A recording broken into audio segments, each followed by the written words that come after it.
Et bonjour à tous les amis, bienvenue encore une fois à Los Angeles. Nouvelle journée, le soleil se lève et aujourd'hui, comme vous pouvez voir, nous sommes devant le Xbox Showcase.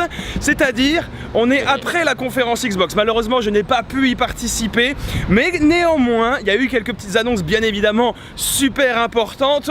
Premièrement, celle dont on nous parle depuis un moment, le projet Scorpio, la Xbox One X. Voilà, prochaine et nouvelle Xbox, beaucoup plus puissante, la plus puissante des consoles du marché, qui sortira le 7 novembre de cette année et qui coûtera 499 €. Mais aussi, bien évidemment, l'annonce d'un jeu que vous savez qu'on adore et qu'on propose régulièrement, Battleground, qui sortira sur Xbox One. Alors je ne sais pas si c'est vraiment une exclue Xbox One. Apparemment temporaire. Mais voilà, il semblerait déjà que c'est une exclue à la sortie, ça sera que sur Xbox. Après peut-être que ça viendra sur PlayStation, mais pour le moment ce qui est sûr c'est que au moins ça arrivera sur Xbox. Je sais que tous les fans de PlayStation sont un peu en mode merde, on aimerait bien l'avoir. Patience les amis, patience. Il y aura d'autres choses également, donc on va rentrer à l'intérieur, on va essayer de faire un petit tour, je vais essayer de vous donner des petites images et surtout moi voir de mes propres yeux la nouvelle Xbox. Il paraîtrait qu'elle est même plus petite que la Xbox One S. Tu crois qu'on pourrait la voler du coup?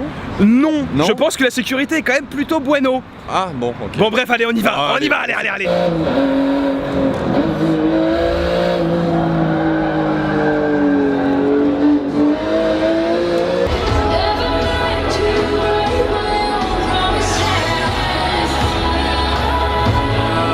Bon bah voilà, le projet Scorpio qu'on nous parle depuis un bon moment maintenant a été enfin dévoilé hier lors de la conférence Xbox, la Xbox One X, la prochaine console de chez Microsoft. La Xbox One X sera la console la plus puissante du marché, elle est encore plus petite que la Xbox One S, ce qui est vraiment intéressant parce que souvent dès qu'il y a une nouvelle console qui sort, il y a toujours des gros trucs et après il y a une nouvelle version qui sort encore plus petite, etc. Mais là ils ont bien fait les choses chez Microsoft parce que directement ils ont sorti une version petite de la console et finalement tu te retrouve avec la plus petite console de salon et la plus puissante, et ça on va dire que c'est vraiment bien joué de la part de Microsoft.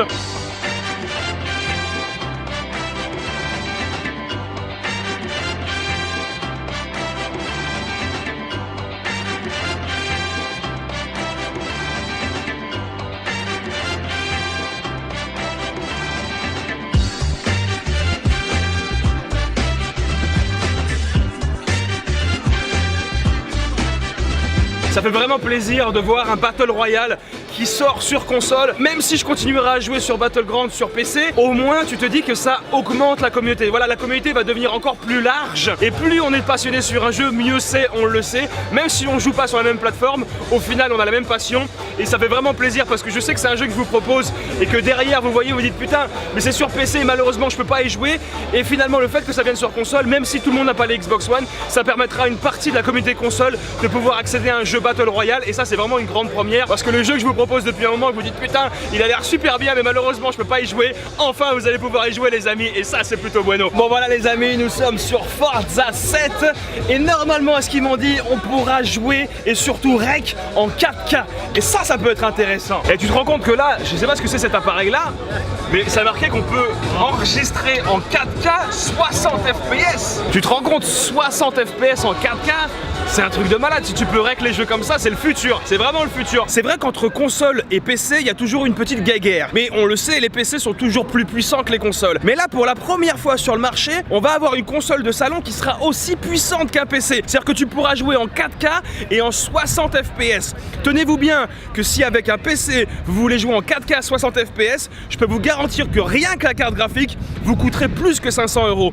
Donc finalement, tu te dis que la console, peut-être que au premier abord, ça peut paraître cher, mais finalement, quand tu vois 500 € pour jouer en 4K 60 FPS, c'est quelque chose que tu pourrais même pas faire sur PC. Et finalement, quand on y regarde, si on veut vraiment de la qualité graphique et de la puissance, la Xbox One X est quand même pas chère. Donc voilà, après ça dépend ce qu'on cherche. C'est vrai que si on veut jouer à petit prix ou si on cherche vraiment la qualité, vous vous placez où vous voulez, mais finalement avec la Xbox One X, on aura la console de salon la plus puissante du marché qui pourra rivaliser avec les PC, et surtout en termes de performance et surtout en termes de prix. Donc Donc là finalement la console est quand même plutôt intéressante. Qu'est-ce que tu en penses toi de la Xbox One X? Bah écoute, moi je joue pas réellement à Xbox, mais c'est vrai que c'est un truc de fou. Tu parlais de la taille, mais mec, tu te rappelles quand ils ont annoncé la Xbox One, elle était énorme, elle s'est fait trash talk dans tous les sens. C'était trop gros, c'était trop gros. Après il y a eu l'autre qui est encore plus petite, et là c'est vrai que c'est... Mais putain, c'est tout petit, genre tu compares ça. C'est plus petit qu'un PC, et je suis sûr que même vous qui avez des PC, vous avez pas de PC qui puisse jouer en 4K 60 FPS. Franchement, ça demande énormément de puissance. Oui, il faut avoir la monnaie, on va dire. Et c'est vrai que comme tu disais, 500 € au final, ça peut aller. Et en plus de ça, tu te dis, on va pouvoir jouer à Battleground sur Xbox One X. Ah là là là là là là là là là là. Ça fait plaisir. Et là, on est arrivé au Convention Center. T'as la pancarte de Far Cry 5, mais elle est tellement fat. Regarde ça. Wouh, la vache. Et combien elle mesure? Regarde la taille du mec et regarde la taille de l'affiche. Non mais les mecs ils rigolent pas chez Ubisoft hein. Toujours et comme chaque année Call of Duty, le poster principal de l'E3, ils ont vraiment la place d'or, ils ont la place de la classe. Et franchement je pense qu'on est tous là en train d'attendre avec impatience World War 2 pour le petit tour de l'E3. Ça sera demain, c'est pas tout de suite, parce qu'aujourd'hui est quand même assez important. Ce matin il y a eu donc le Xbox Showcase. Ensuite je vais pouvoir aller jouer et enregistrer du gameplay sur Crash Bandicoot le remaster, et je suis quand même assez excité. Après ça il y aura la conférence PlayStation Sony, et pour terminer ce soir il y aura un petit apéritif Call of Duty. Et demain justement c'est le grand jour, c'est le jour de l'E3, et surtout c'est le jour où on va pouvoir jouer au prochain Call of, et ça on a vraiment hâte. Pour ma part j'attends un peu plus d'informations concernant God of War, parce que déjà il avait annoncé l'année dernière, mais on n'a toujours pas de date de sortie. Bien évidemment on attend l'annonce pour le prochain Call of Duty World War 2. On espère voir un petit bout de gameplay, on rêve un peu de multijoueur, va savoir. Est-ce qu'il y a un autre jeu mis à part Call of Duty que tu attends de voir, quelque chose de... ça serait sympa d'avoir, une autre attente? Bah, comme le disait tout à l'heure Saxy, c'est vrai que cette année il y a eu beaucoup de ventes au niveau du VR, PlayStation VR. J'ai fait pas mal de vidéos au VR. Malheureusement le catalogue est très mince. Est-ce qu'il va y avoir des annonces par rapport à ça? On l'espère. Finalement, est-ce qu'ils vont nous sortir des vrais bons jeux dessus et pas des petits ersatz en disant tiens vas-y amuse-toi 2 minutes, ça te fera plaisir, mais vraiment un truc lourd. Voilà. Bon, je m'en vais. Je m'en vais.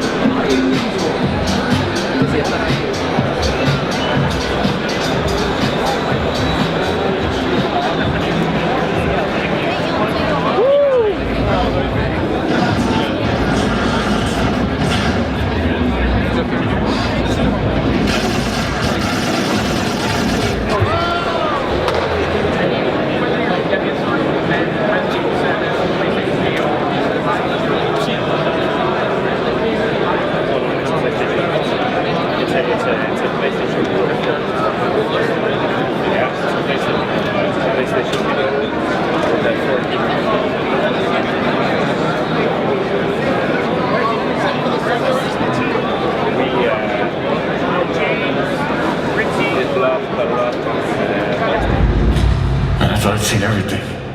We're in a whole new world. Now we're gonna find out what you're really made of. You can do this! Get me a goddamn medic! This is like a train full! All right, give him help, boys!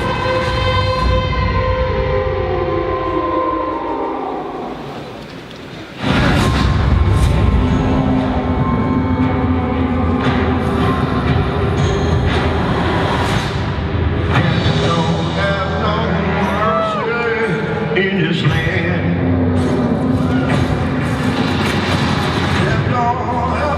Every contact! In his land. We need reinforcements!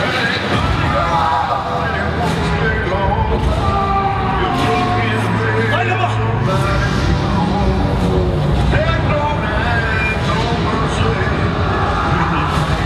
Time to show what you're made of, soldier. You see, sir?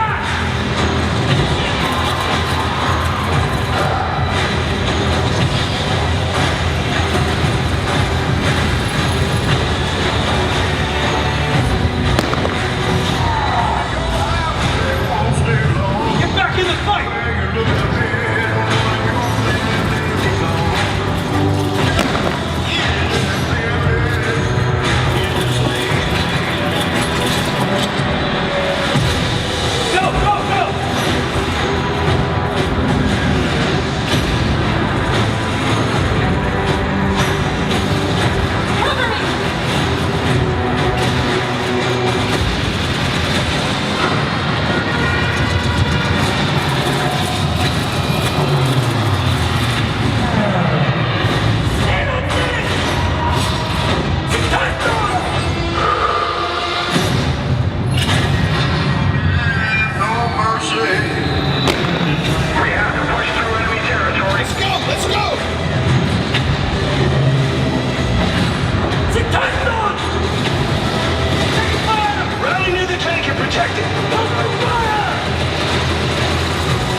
EX.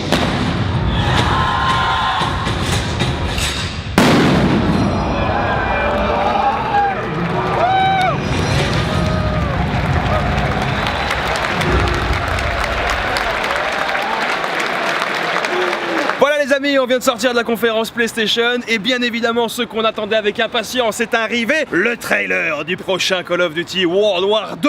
Et attention, chose qu'on n'avait pas notée quand on le regardait, moi je pensais que c'était du solo, mais non, c'était du multijoueur. Et forcément quand on te dit ça, bah ça change tout de suite l'œil que tu le regardais. Franchement j'en ai pris plein les yeux, je sais pas toi. Ah franchement c'était un truc de ouf. Parce que même si c'était du solo, en fait j'étais en train de me dire dans ma tête, sincèrement, je vais le faire le solo tellement il m'a bluffé. Ouais. Et en fin de compte, quand on est sorti, qu'on nous a dit non, attention, c'était du multi.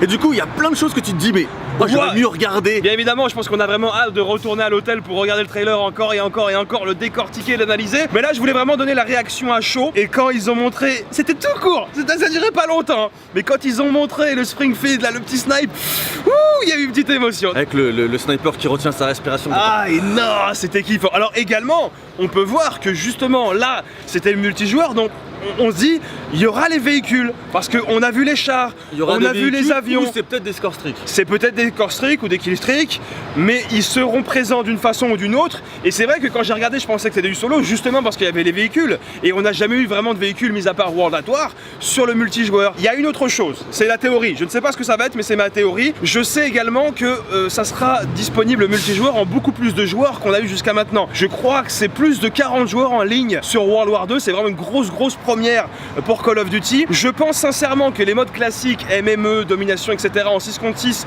il n'y aura pas de véhicules, mais il y aura peut-être un mode de jeu guerre, justement où on sera du genre 24 versus 24, et là on aurait la disponibilité des véhicules tels que les tanks, les avions, et ça pourrait être vraiment intéressant que ça soit pas dans tout le jeu multijoueur, mais simplement sur un mode de jeu donné. Qu'est-ce que t'en penses? Moi j'irais même plus loin, je suis plus ou moins d'accord avec ce que tu dis, mais j'irais même plus loin.